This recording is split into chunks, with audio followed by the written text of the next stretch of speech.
Já coloquei gravando já.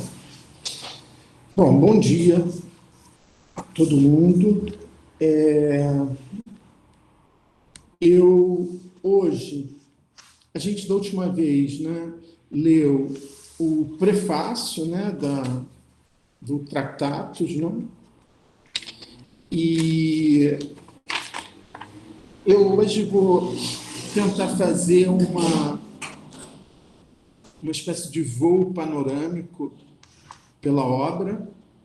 E vocês viram que nesse intervalo o, o Yuri conseguiu uma edição portuguesa, uma tradução portuguesa. Eu disponibilizei lá no Google Classroom e pela primeira olhada que eu dei, eu estou achando ela bem melhor do que a edição, que a tradução brasileira, tá? Então, mas eu disponibilizei, então as duas agora disponibilizadas e a gente vai meio que ficar trabalhando com as duas.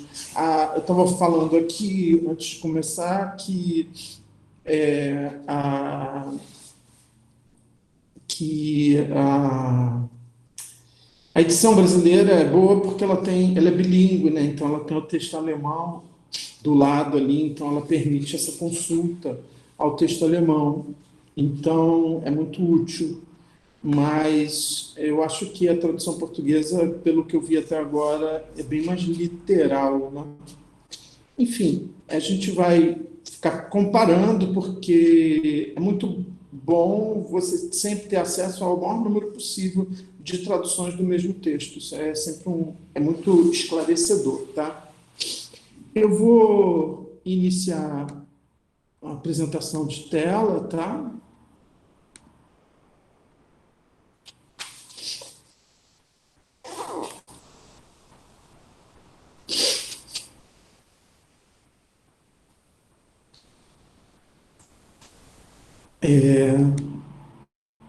Vocês estão vendo aí o documento na tela?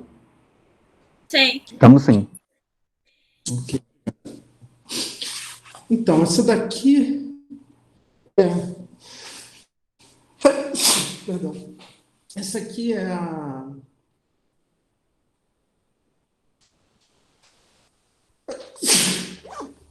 a tradução portuguesa e essa aqui é a tradução brasileira, né?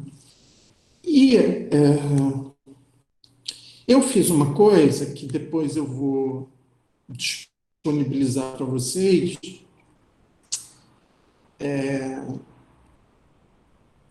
porque é o seguinte, né? Vocês perceberam que essa obra é uma obra numerada e ela tem um sistema de numeração.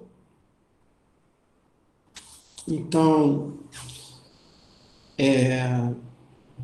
e esse sistema é uma nota que o Wittgenstein faz logo na.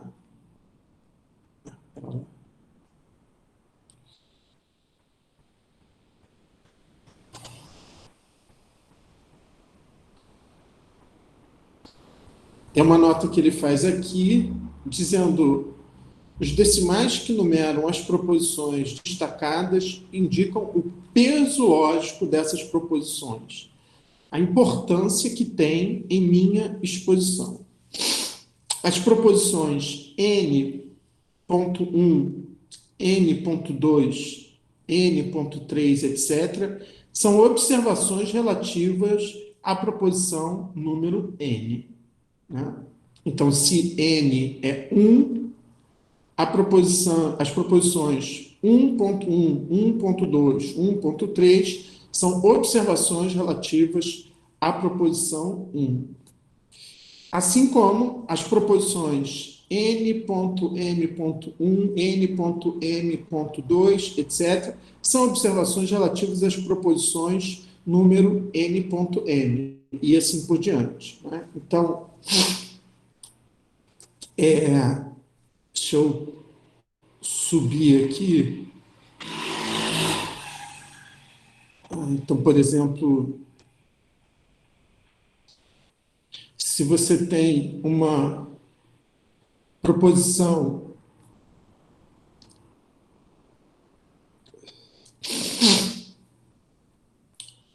dois ponto quinze, a proposição 2.151 é um comentário sobre a proposição 2.15.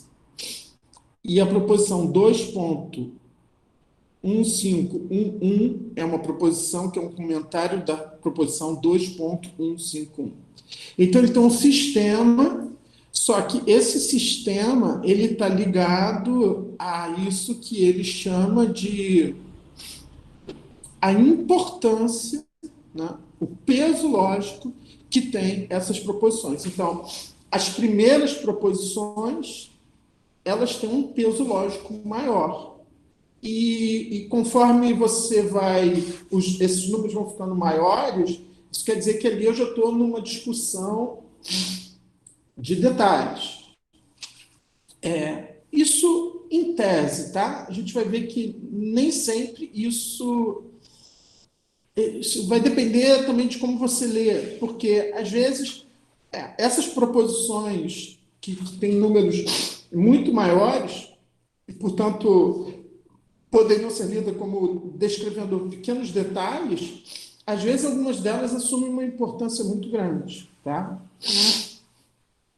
Então, essa questão do peso lógico, da importância, isso bom, pelo menos é como ele entende, mas isso não quer dizer que a gente tem que entender do mesmo modo. Pode ser que a gente dê uma importância, um peso maior a uma proposição que dentro dessa estrutura não teria um peso, uma importância tão grande, tá? Mas aí, de qualquer modo, eu pensei que um modo da gente ler, para entender esse esquema, seria pensar que o Tractatus, na verdade, são apenas 7 proposições, né? Então, o que eu fiz? Eu peguei... Você pode fazer uma leitura do Tractatus pegando só as 7 proposições, as 7 principais proposições, e depois você pode fazer uma leitura pegando apenas um primeiro nível, ou seja, a proposição principal mais as proposições que têm apenas mais um dígito. Está vendo? Isso, então, mas não lendo as outras, né? Porque você tem proposições que têm um ponto e depois tem mais 2, 3, 4 dígitos, né? Então, vamos fazer primeiro uma leitura dessas 7 proposições principais e depois, para tentar penetrar um pouco mais no universo descrito por essas 7 proposições, vamos tentar fazer uma leitura apenas das proposições que tem um dígito depois. Vai ter algumas exceções com relação a essas proposições que são introduzidas pelo zero, né? Então, eu vou tentar dar uma olhada. Com isso, a gente reduz o Tractatus a um número muito menor de proposições, tá? Então, isso é uma proposta. Vamos ver o que vai dar isso, né? Já que a gente, obviamente, não vai ler todas as proposições do Tractatus, né? Uma por uma, né? Até porque, como eu já disse para vocês, eu nem tenho competência para ler uma parte considerável delas, né? Que implica um certo conhecimento de escrita, de lógica matemática, né? Então, eu queria que a gente tivesse uma ideia, primeiro, dessas 7 proposições, para ver se, a partir dessas 7 proposições principais, a gente consegue ter um primeiro desenho do que é essa obra. Tá. Vocês conseguem todos entender esse esquema, né? De que, na verdade, entre entre essas 7 proposições principais, ele vai gerando proposições intermediárias, né? E então, espero que fique claro, tenha ficado claro como é que é o funcionamento da obra, né?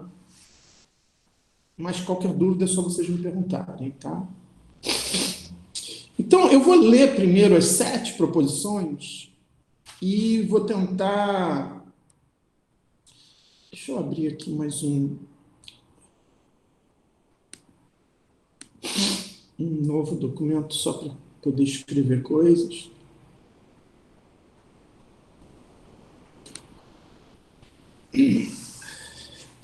Então, o Tractatus, ele começa. Eu vou ler primeiro as frases e depois a gente faz um comentário. 1. O mundo é tudo que é o caso. 2. O que é o caso, o fato, é a existência de estados de coisas. 3. A figuração lógica dos fatos é o pensamento, ou a imagem lógica dos fatos, segundo a tradução portuguesa, é o pensamento. 4. O pensamento é a proposição com sentido. 5. A proposição é uma função de verdade das proposições elementares. Entre parênteses, a proposição elementar é uma função de verdade de si mesma. 6. A forma geral da função de verdade é...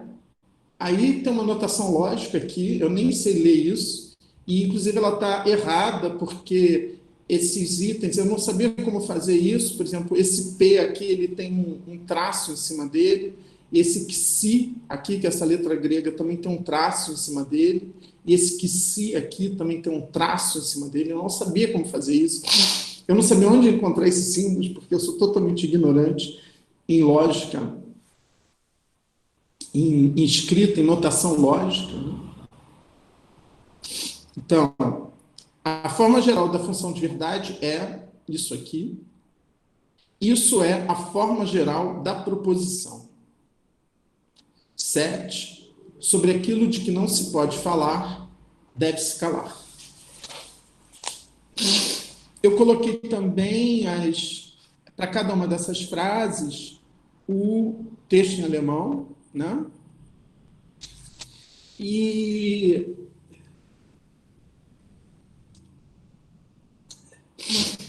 então, vamos dizer que eu, no primeiro momento, numa primeira leitura, essa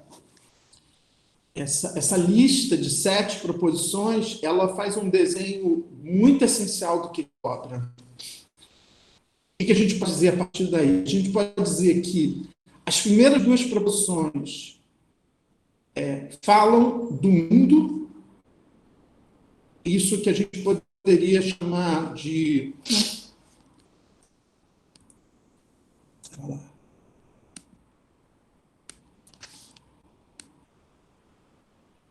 Então, a proposição 1 e 2, elas normalmente são entendidas como sendo a ontologia do Tractatus. Elas definem o mundo, fato, estado de coisas, né? São as palavras fato e estado de coisas, são termos com os quais Wittgenstein descreve o mundo, né? Depois a gente vai falar um pouco sobre isso. Né?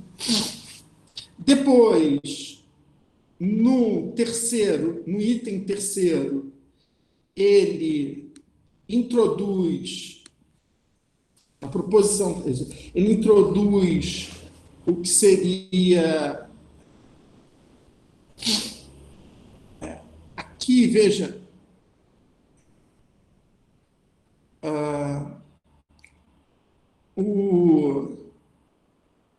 eu coloquei imagem depois de figuração, por quê? Porque o tradutor brasileiro traduz Bild por figuração, e o tradutor português traduz pela tradução que seria mais óbvia, normal, que é traduzir por imagem, porque Bild, em alemão, é imagem. Mas a gente tem que pensar que, através do termo Bild, né, aqui o que existe é uma teoria da representação. Então, tanto é que ele não fala só imagem, ele fala logische Bild, das logische Bild, que é uma expressão estranha, né? Porque literalmente, e é como o tradutor português traduz, é a imagem lógica.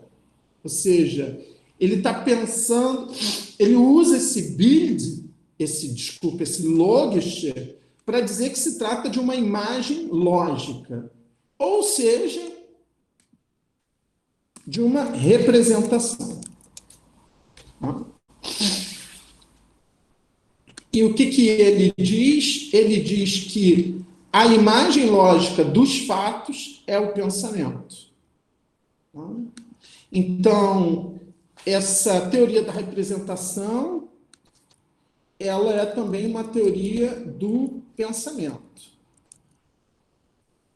Se pensar é se fazer imagens lógicas dos fatos, né? que são aquilo que constitui o mundo. Então, é fazer imagens lógicas do mundo, né? Mas quando você fala imagens lógicas, né? Isso vai ficar muito explícito na quarto, que é a definição de pensamento.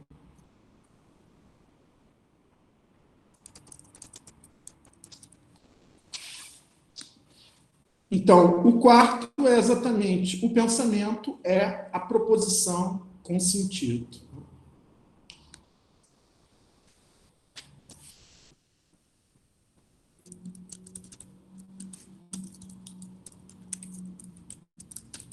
Então, ele introduz aqui uma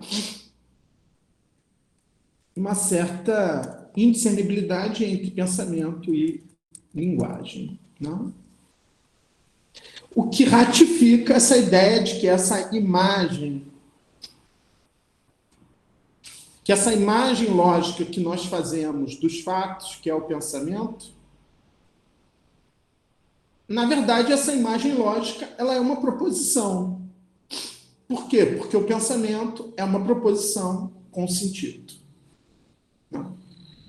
Então, com isso, o que ele está produzindo? Ele está produzindo na esteira do Frege, né? Esse que é o pensador mais fundamental para o Wittgenstein no que diz respeito à lógica, né? Ele está produzindo uma despsicologização do pensamento. Né? Então, ou seja, é por isso que quando a gente leu lá no prefácio, né, que a gente leu da última vez, quando ele diz...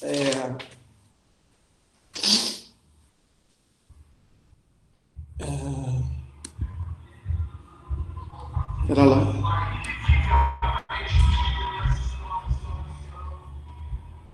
Então, quando ele diz... Vou usar aqui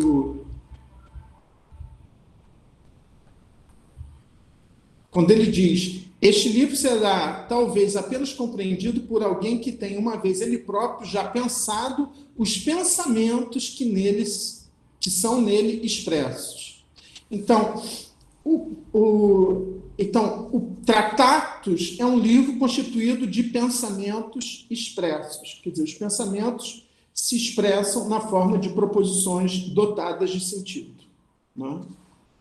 Então, por isso que um livro é a expressão de pensamentos. Né? Então, isso já é uma ideia de pensamento fregeana, vamos dizer assim. Né? Ou seja, não existe, é uma ideia de pensamento completamente despsicologizada. Né? Ou seja, o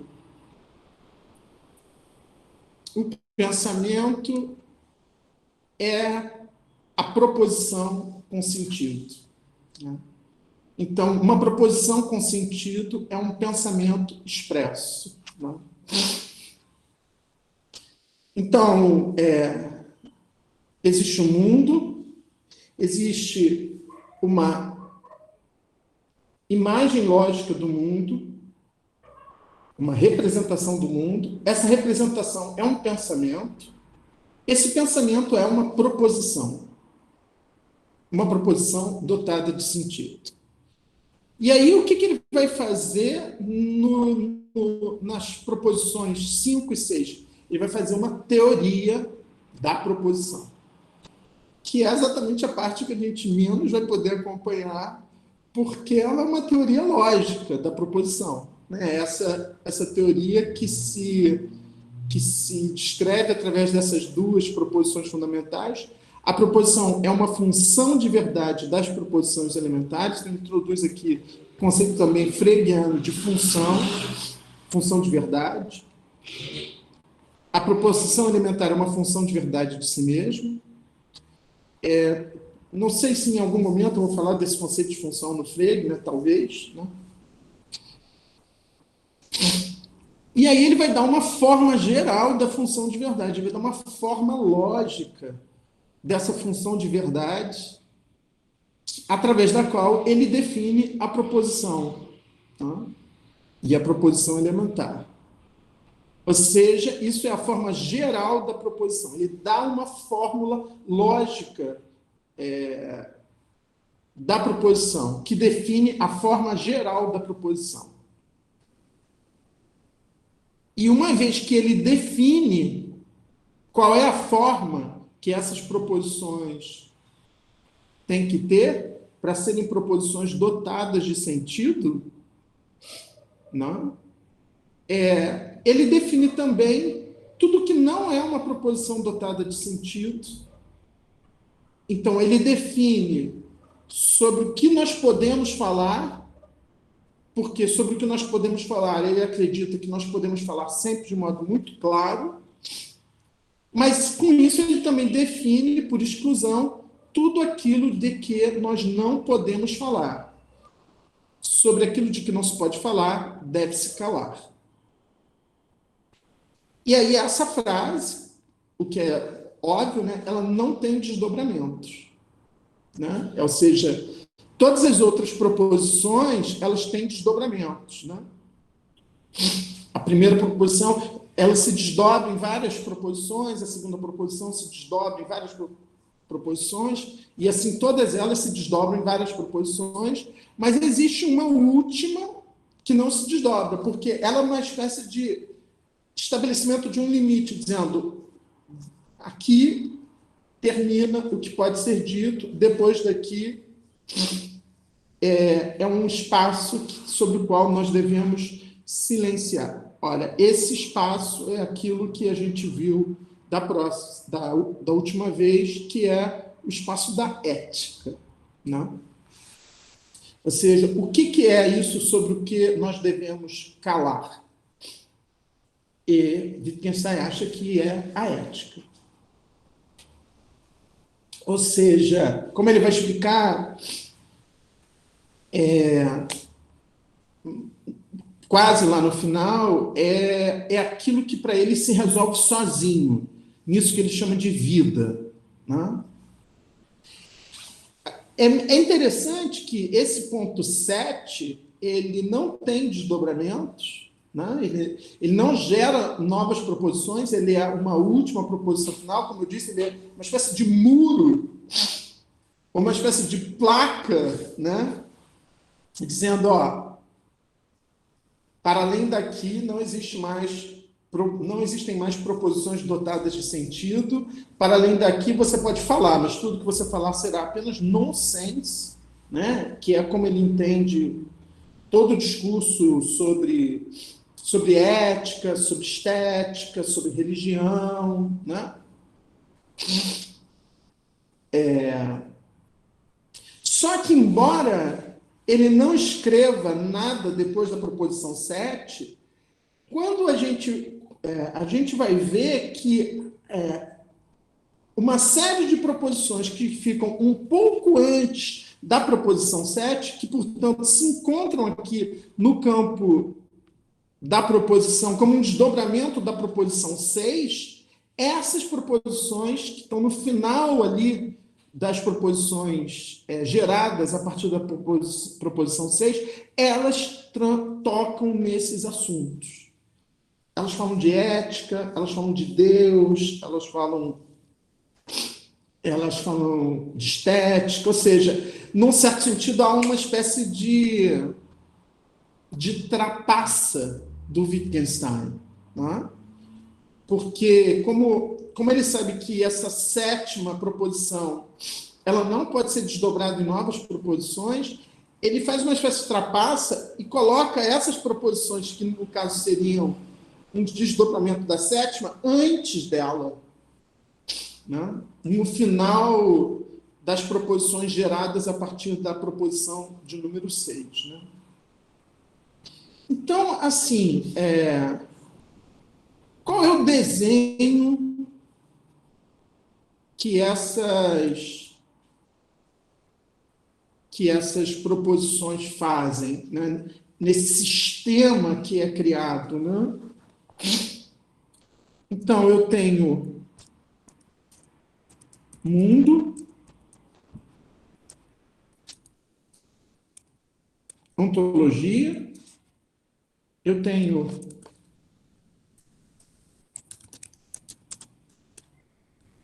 uma teoria da representação, imagem lógica, pensamento,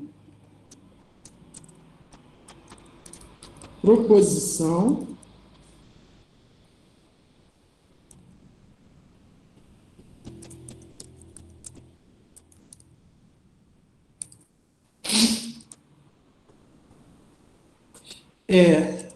sentido,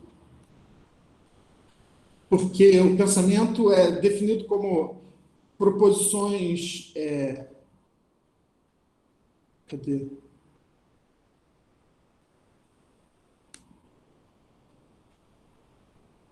É uma proposição com sentido, né? Então a questão do sentido aparece, né? Aparece a questão da verdade. E, por fim, silêncio. Ética. Ética, estética, religião, etc.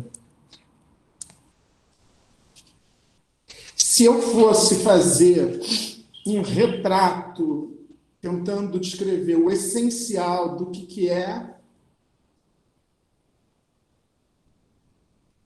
o Tractatus, é isso. Eu tenho um mundo, então existe uma ontologia, existe uma teoria do mundo,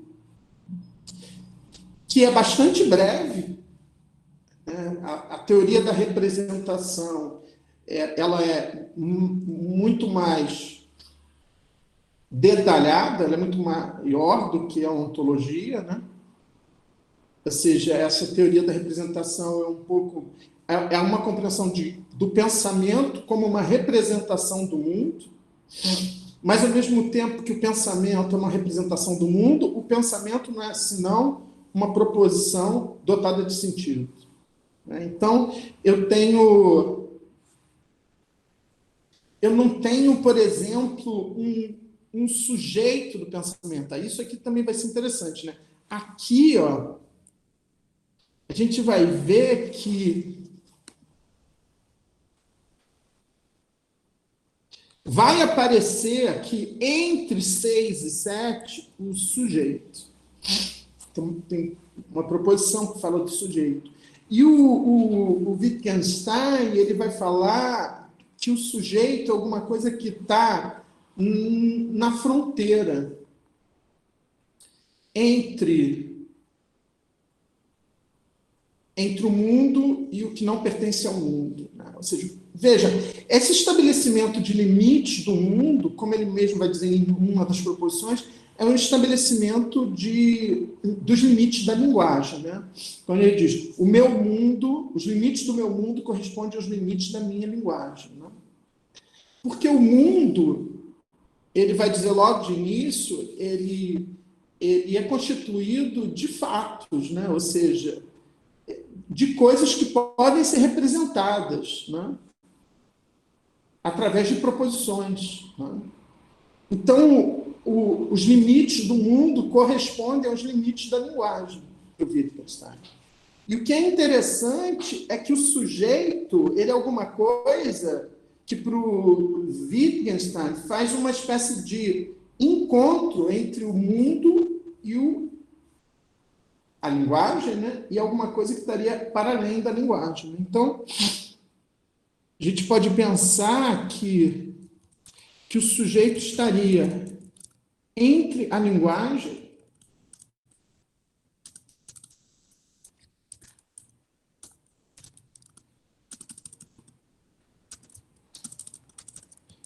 e o silêncio.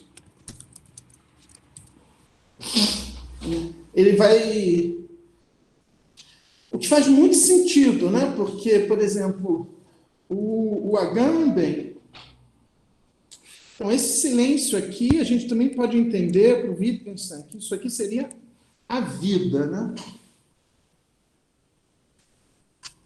Então, por exemplo, existe um texto de um filósofo contemporâneo, né, que eu estudo há muitos anos, do qual sou um dos tradutores no Brasil, que é o George Agamben, né? Tem um texto dele que se chama, que é um dispositivo,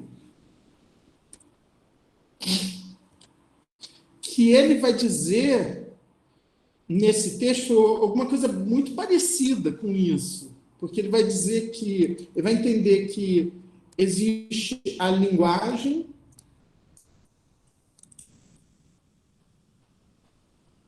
e existe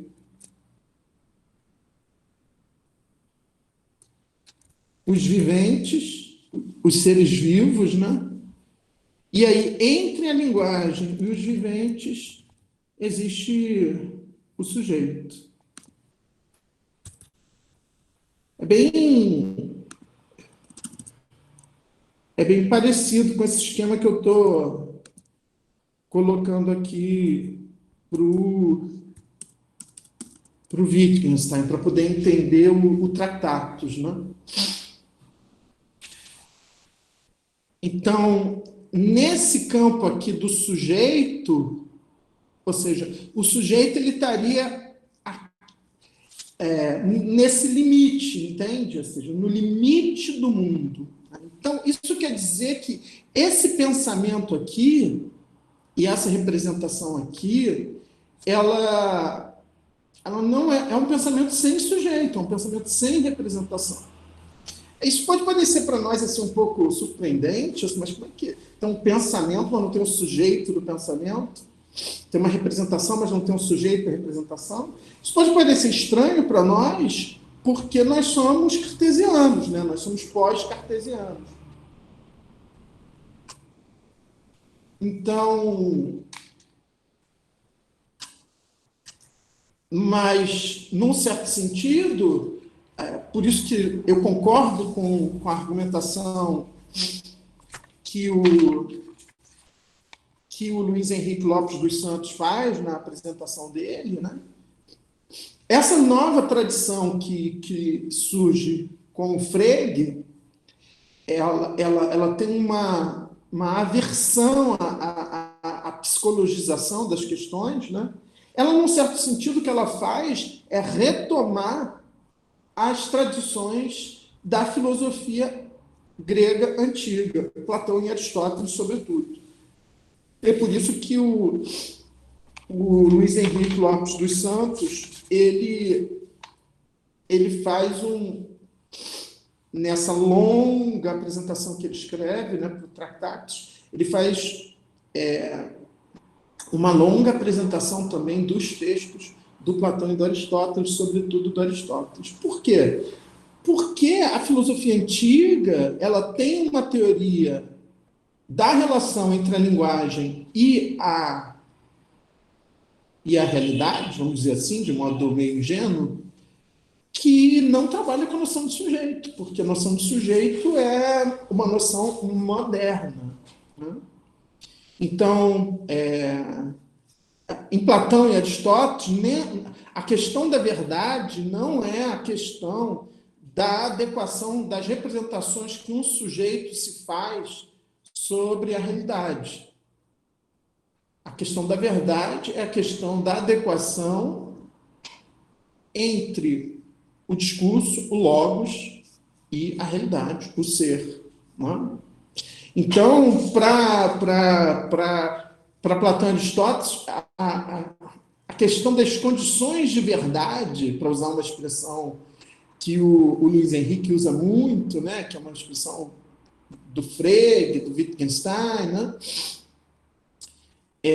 as condições de verdade não são condições subjetivas. Né?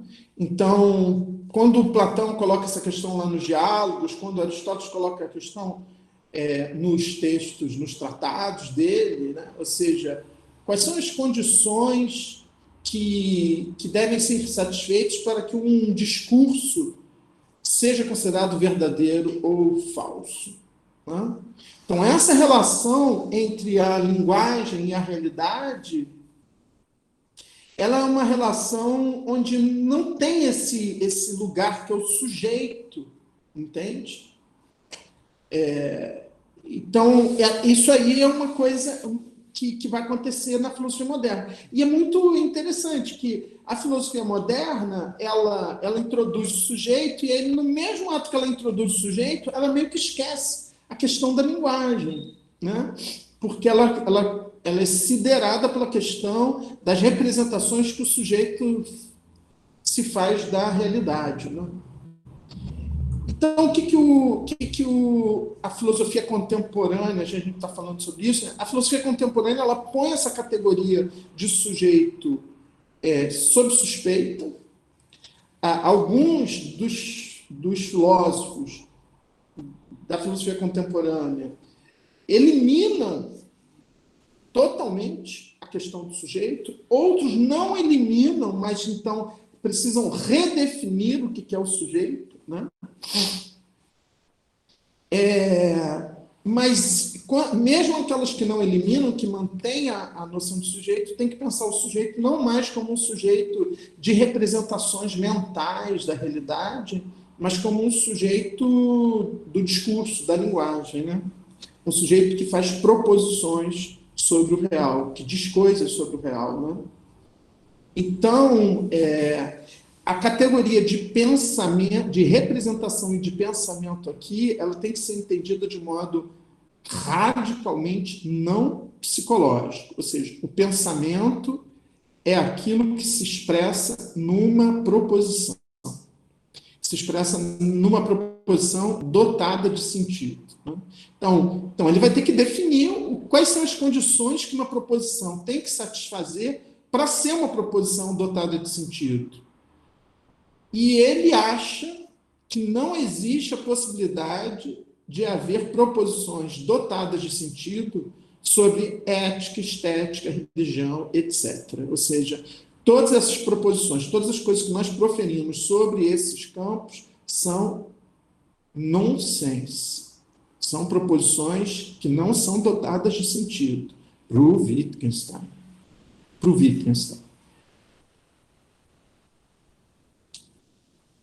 É por isso que ele diz,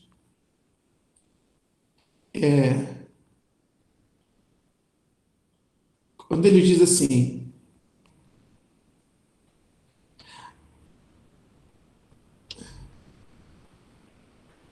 no prólogo, né, ele diz: todo o sentido do livro pode ser resumido nas seguintes palavras: o que é de todo exprimível é exprimível claramente, e aquilo de que não se pode falar guarda-se em silêncio, deve-se calar.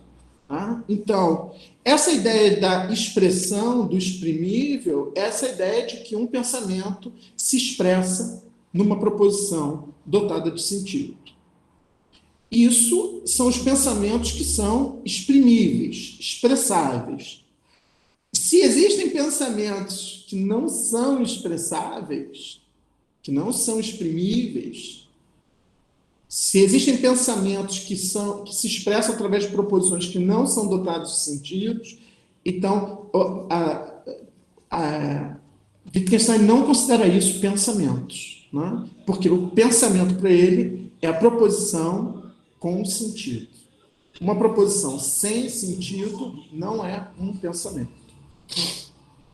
Então ele diz: o livro também desenhará a linha da fronteira do pensamento. Então, esse limite, que é o conjunto de proposições com sentido, esse limite é o próprio limite do pensamento, ou, se nós quisermos dizer, do pensável ou do exprimível, né? Esse limite que, para ele, coincide com os limites do mundo. É por isso que, num certo sentido, a ética é alguma coisa que estaria para além desse limite, para além do mundo. Tá? Então, o livro também desenhará a linha da fronteira do pensamento, ou melhor ainda, não do pensamento, mas da expressão do pensamento. Percebe? Ou seja, desse pensamento que pode ser expresso em proposições com sentido. Uma vez que, para desenhar a linha da fronteira do pensamento, deveríamos ser capazes de pensar ambos os lados dessa linha. Deveríamos ser capazes de pensar aquilo que não se deixa ser pensado. Então, o que ele vai dizer? Ele vai dizer: eu tenho como definir o que é o pensável, e a partir disso eu estabeleço um limite, mas eu não tenho como pensar o que está para além desse limite. Então, eu estabeleço esse limite não de fora, mas de dentro. Eu estabeleço os limites do que é o pensável, e eu digo que tudo que não cabe dentro dessa definição está fora. Né? E eu digo que sobre isso é melhor que nós nos calemos, que nós silenciemos. Né? Então, veja, é semelhante à questão kantiana, né? Que é a questão do que pode ser conhecido. Né? Isso estabelece a questão crítica por excelência, né? Kantiana, né? Essa aproximação o Luiz Henrique Lopes dos Santos também faz no trabalho dele, na apresentação dele. Né? É um estabelecimento dos limites, né? Só que no caso do Kant são os limites do conhecimento, do que é o cognoscível, e aí o que está fora disso é o incognoscível, né? Isso que Kant vai chamar de coisa em si, né? Vai chamar também de número, né? Então, só que no caso do Wittgenstein, do Frege, né, não se trata do cognoscível, mas se trata do dizível, né? Do que pode ser expresso através de proposições com sentido. Né? Então ele diz: assim, a linha da fronteira só poderá ser desenhada na linguagem. E o que jaz para lá da fronteira será simplesmente não sentido. Né? Então, e esse não sentido é o que ele vai chamar de vida. Né? Para Wittgenstein, a vida é o campo do não sentido. Né? Porque é alguma coisa da qual não é possível ter nenhum tipo de ciência, né, etc. Então, o campo da vida, o campo da ética, né? Aí ele diz, não quero julgar em que medida que os meus esforços coincidem com os de outros filósofos, de fato, o que escrevi não contém, em particular, nenhuma pretensão à novidade, eu li essa parte com vocês, e não fonte porque me é indiferente se o que pensei já foi pensado por outros antes. Quero apenas mencionar que os meus pensamentos foram em grande parte sugeridos pelas grandes obras de Freire e pelos trabalhos do meu amigo, o senhor Bertrand Russell. O valor deste trabalho, se o tiver, consistirá em duas partes. A primeira é que nele se exprimem pensamentos, e este valor será tanto maior quanto melhor os pensamentos forem expressos, quanto mais se acertar na cabeça do prego. Estou consciente de ter ficado muito aquém das possibilidades, e isto apenas porque os meus poderes para a realização do trabalho são escassos. Possam outros aparecer e fazer melhor. Por outro lado, a verdade dos pensamentos aqui comunicados parece-me, a mim, intocável e definitiva. Sou, por isso, da opinião de, essencialmente, ter encontrado a solução final dos problemas. E se nisso não estou enganado, então, a segunda parte do valor desse trabalho consiste em que ele mostra quão pouco se consegue com a solução destes problemas. Então, essa última observação, muito Wittgensteiniana, dessa personalidade, né, que estou tentando descrever para vocês, né, ela diz assim que você traçar esse limite acerca do que é possível ser expresso através de proposições com sentido é muito pouco. Por quê? Porque o principal está do outro lado da fronteira, do outro lado do limite, que é onde está a vida, entende?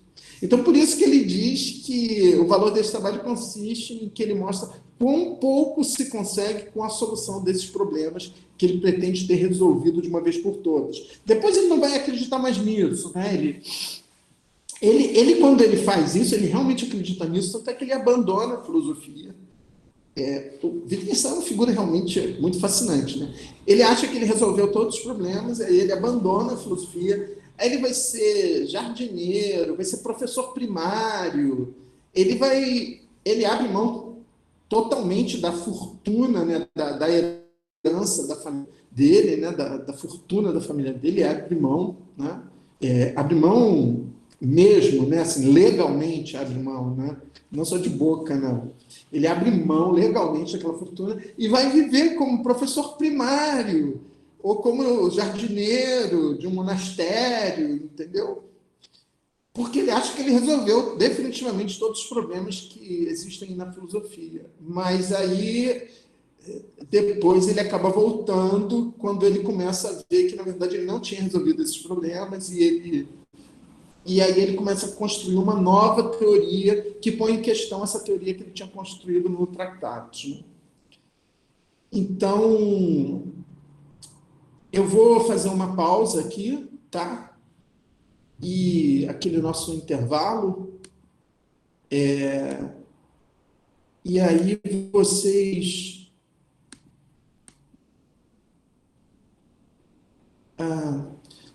se tiverem perguntas e tal sobre essa primeira parte da aula, eu pediria que vocês anotem e aí a gente, no início da segunda parte, a gente começa com essas perguntas. Tá bom? Vou fazer um intervalo aqui agora, a gente volta daqui uns 10 minutos, ok? Até já.